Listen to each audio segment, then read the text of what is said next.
DJ Moral Stories.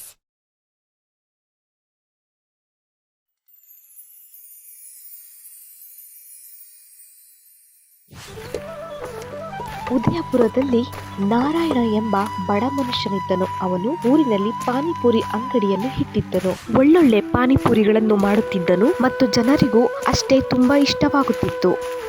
ವಾ ವಾ ನಾರಾಯಣಣ್ಣ, ನಿಮ್ಮ ಪಾನಿಪುರಿ ತಿನ್ಬಿಟ್ರೆ ಇರೋ ರೋಗ ಎಲ್ಲ ಹೋಗ್ಬಿಡುತ್ತೆ. ಇಂಥ ಪಾನಿಪುರಿಗಳನ್ನ ಹೆಂಗ್ ಮಾಡ್ತಿದ ನೀವು? ನಮ್ಮ ಅಪ್ಪನಿಗೆ ನಮ್ಮ ತಾತ ಇದೇ ಕಸಬನ್ನ ಹೇಳ್ಕೊಟ್ರು.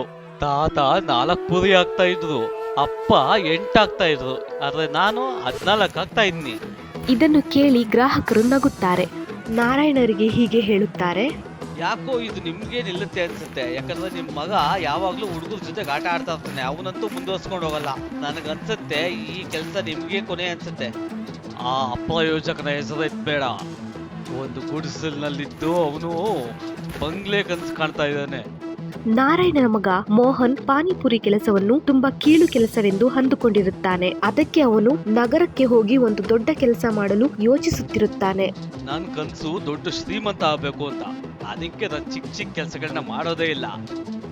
ಶ್ರೀಮಂತ ಸುಮ್ನೆ ಆಗೋದಕ್ಕಾಗತ್ತಾ? ಅದಕ್ಕೋಸ್ಕರ ದೊಡ್ಡ ದೊಡ್ಡ ಕೆಲಸಗಳನ್ನ ಮಾಡ್ಬೇಕಾಗತ್ತೆ. ಅದನ್ನ ಮಾಡೋದಕ್ಕೆ ಯೋಚನೆ ಮಾಡ್ತಾ ಇದ್ದೀನಿ. ನಗರಕ್ಕೆ ಹೋಗಿ ಒಂದು ದೊಡ್ಡ ಬಟ್ಟೆ ಅಂಗಡಿನೋ ಇಲ್ಲಾಂದ್ರೆ ರೆಸ್ಟೋರೆಂಟೋ ಏನಾದ್ರು ಒಂದು ಓಪನ್ ಮಾಡ್ತೀನಿ. ಇದನ್ನು ಕೇಳಿದ ಅವನ ಸ್ನೇಹಿತ ಸೋಹನ್ ಹೇಳುತ್ತಾನೆ, ಯಾಕೆ ಸುಮ್ನೆ ಸುಳ್ಳು ಹೇಳ್ತಾ ಇದ್ಯಾ? ನೀವಪ್ಪ ಹೇಗೆ ಪಾನಿಪುರಿ ಅಂಗಡಿ ಇಟ್ಟಿರೋದು, ನೀನು ಹಂಗೆ ಮಾಡು. ಇದಕ್ಕಿಂತ ಜಾಸ್ತಿ ಏನು ಮಾಡೋದಕ್ಕಾಗಲ್ಲ. ನಾನು ಹೇಳೋದು ಕೇಳು ಸ್ವಲ್ಪ.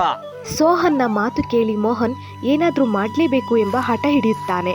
ಒಂದು ದಿನ ನಾರಾಯಣನ್ಗೆ ಹೇಳುತ್ತಾನೆ, ಅಪ್ಪ, ನಾನು ಶ್ರೀಮಂತ ಆಗ್ಬೇಕು, ಶ್ರೀಮಂತ. ನೀನ್ ಶ್ರೀಮಂತ ಆಗು, ನಾನೇನ್ ನೀನ್ ಶ್ರೀಮಂತ ಆಗ್ಬೇಡ ಅಂತ ಇದ್ನ.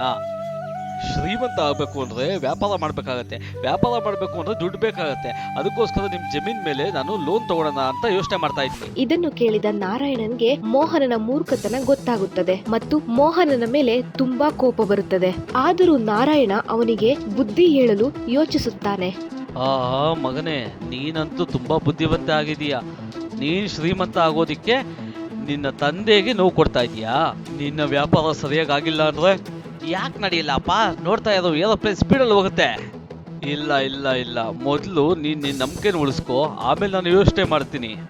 ಮನೆ ಹೊಲದ ಮೇಲೆ ಲೋನ್ ತಗೊಳ್ಳೋ ಬದಲು ಅದನ್ನ ಸೇಲೇ ಮಾಡ್ತೀನಿ. ಇದನ್ನು ಕೇಳಿದ ಮೋಹನ್ ಏನಾದ್ರೂ ಮಾಡ್ಲೇಬೇಕು ಎಂದು ಯೋಚಿಸುತ್ತಾನೆ ಮತ್ತು ಹೇಳುತ್ತಾನೆ, ಆಯ್ತಪ್ಪ, ನಿನ್ನ ನಂಬಿಕೆ ನಾನು ಉಳಿಸ್ತೀನಿ. ಮೊದಲು ನಾನೇನ್ ಮಾಡ್ಬೇಕು ಅಂತ ನೀನ್ ನನಗೆ ಎಕ್ಸ್ಪ್ಲೈನ್ ಮಾಡು.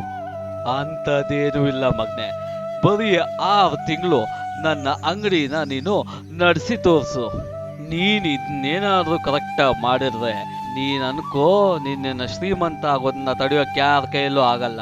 ನನಗೆ ಒಪ್ಪಿಗೆ ಇದೆ ಅಪ್ಪ.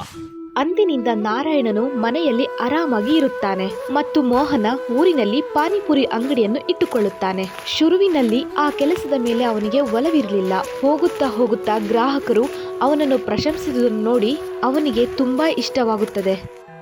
ಮೋಹನ, ನೀನ್ ನಿಮ್ಮ ಅಪ್ಪಗಿಂತ ಚೆನ್ನಾಗಿ ಪಾನಿಪುರಿ ಮಾಡ್ತೀಯೋ? ಅಯ್ಯೋ ಸುಮ್ಮನೆ ಅಣ್ಣ, ಯಾಕೆ ಸುಮ್ಮನೆ ನನ್ನನ್ನು ಹೊಗಳ್ತಾ ಇದ್ರ? ನಮ್ಮ ತಂದೆನೇ ನನಗಿಂತ ತುಂಬಾ ಚೆನ್ನಾಗಿ ಮಾಡೋದು ಗೊತ್ತಾ?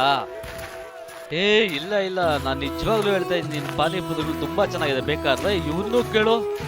ನಿಧಾನವಾಗಿ ಮೋಹನನು ಪಾನಿಪುರಿ ಅಂಗಡಿಯ ಮೇಲೆ ತುಂಬಾ ಒಲವಿಟ್ಟುಕೊಳ್ಳುತ್ತಾನೆ ಮತ್ತು ಒಂದು ದಿನ ಅವನು ಯೋಚಿಸುತ್ತಾನೆ, ನಾನ್ ನಮ್ಮ ಅಪ್ಪ ಹಾಕಿದ ಚಾಲೆಂಜ್ ಅಲ್ಲಿ ಗೆದ್ದೇ ಗೆಲ್ತೀನಿ. ಯಾಕಂದ್ರೆ ನನ್ನ ದಿನದಿಂದ ದಿನಕ್ಕೆ ನನ್ನ ಪಾನಿಪುರಿ ಚೆನ್ನಾಗಿ ಓಡ್ತಾ ಇದೆ. ಇದನ್ನು ಯೋಚಿಸುತ್ತಾ ಮೋಹನ್ ತನ್ನ ಪಾನಿಪುರಿ ಅಂಗಡಿಯ ಮೇಲೆ ಹೆಚ್ಚು ಜ್ಞಾನ ಕೊಡುತ್ತಾನೆ. ಅವನು ಮಾಡಿದ ಪಾನಿಪುರಿ ಜನರಿಗೆ ತುಂಬಾ ಇಷ್ಟವಾಗುತ್ತದೆ ಮತ್ತು ಅವನಿಗೆ ಒಳ್ಳೆ ಸಂಪಾದನೆ ಆಗುತ್ತಿರುತ್ತದೆ. ಇದಕ್ಕಾಗಿ ಅವನು ತುಂಬಾ ಖುಷಿಯಾಗುತ್ತಾನೆ. ಒಂದು ರಾತ್ರಿ ಅವನ ಕನಸಿನಲ್ಲಿ ಅವನ ತಾತ ಬರುತ್ತಾರೆ. ಗಾಡಿ ಮೇಲೆ ನನ್ನ ಪಾನಿಪುರಿ ಮಾಡೋದಕ್ಕೆ ನಂಗೆ ತುಂಬಾ ನಾಚಿಕೆ ಆಗುತ್ತೆ ತಾತ. ಸುಮ್ಮನೆ ಇರ್ತೀಯ ನೀನು ಸ್ವಲ್ಪ? ಯಾವ ಕೆಲ್ಸನೂ ದೊಡ್ಡದು ಚಿಕ್ಕದು ಆಗಲ್ಲ. ಕೆಲ್ಸನೇ.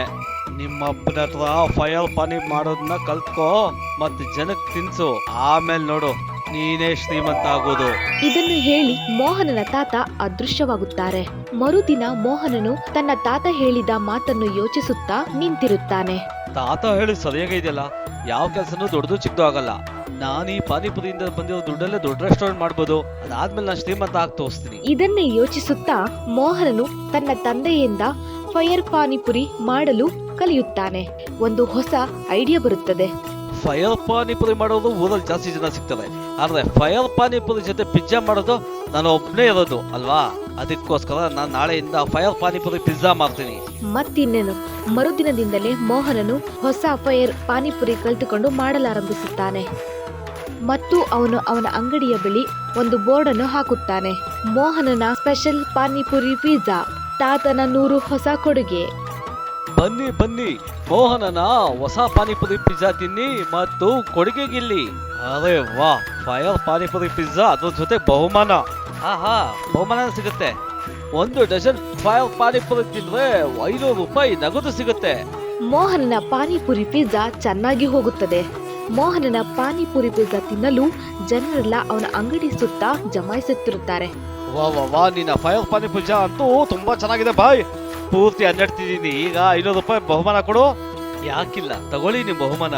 ನಿಧಾನವಾಗಿ ಮೋಹನನ ಫೈರ್ ಪಾನಿಪುರಿ ಪಿಜ್ಜಾದಿಂದ ಒಳ್ಳೆ ಸಂಪಾದನೆಯಾಗುತ್ತದೆ. ಇದನ್ನು ನೋಡಿದ ನಾರಾಯಣನಿಗೆ ತುಂಬಾ ಖುಷಿಯಾಗುತ್ತದೆ ಮತ್ತು ಮಗನೇ ಮೋಹನ, ನನಗೀಗ ಗೊತ್ತಾಯ್ತು ನೀನು ಯಾವ ವ್ಯಾಪಾರ ಆದ್ರೂ ತುಂಬಾ ಚೆನ್ನಾಗಿ ಮಾಡ್ತೀಯಾ ಅಂತ. ಈಗ ನೀನು ನನ್ನ ಮನೆ ಹೊಲದ ಮೇಲೆ ಲೋನ್ ತಗೊಂಡು ನೀನು ನಗರಕ್ಕೆ ಹೋಗ್ಬೋದು. ಇದನ್ನು ಕೇಳಿ ಮೋಹನ ಹೇಳುತ್ತಾನೆ, ಆದ್ರೆ ನನಗೀಗ ಲೋನ್ ತಗೊಂಡು ಕೆಲಸ ಮಾಡುವಂತ ಅವಶ್ಯಕತೆ ಇಲ್ಲ ಅಪ್ಪ. ಈಗ ನನ್ನ ಸಂಪಾದನೆಯಿಂದ ಯಾವ ವ್ಯಾಪಾರ ಬೇಕಾದ್ರೂ ಮಾಡ್ಬೋದು. ಆದ್ರೆ ಈ ಕೆಲಸ ತುಂಬಾ ಚಿಕ್ಕದಪ್ಪ. ಇದನ್ನ ನೀನ್ ಮಾಡೋದ್ರಿಂದ ನಿನ್ನ ಮರ್ಯಾದೆ ಹೋಗೋದಿಲ್ವಾ ಅಪ್ಪ? ಯಾವ ಕೆಲಸನೂ ದೊಡ್ಡದು ಚಿಕ್ಕದು ಆಗಲ್ಲ. ಏನೇ ಕೆಲಸ ಮಾಡೋದು ಮನ್ಸಿಟ್ ಮಾಡ್ಬೇಕು. ನನಗೀಗ ಅದೆಲ್ಲ ಗೊತ್ತಾಗಿದೆ. ನಮ್ಮ ತಾತ ಎಲ್ಲ ಹೇಳಿದ್ದಾರೆ.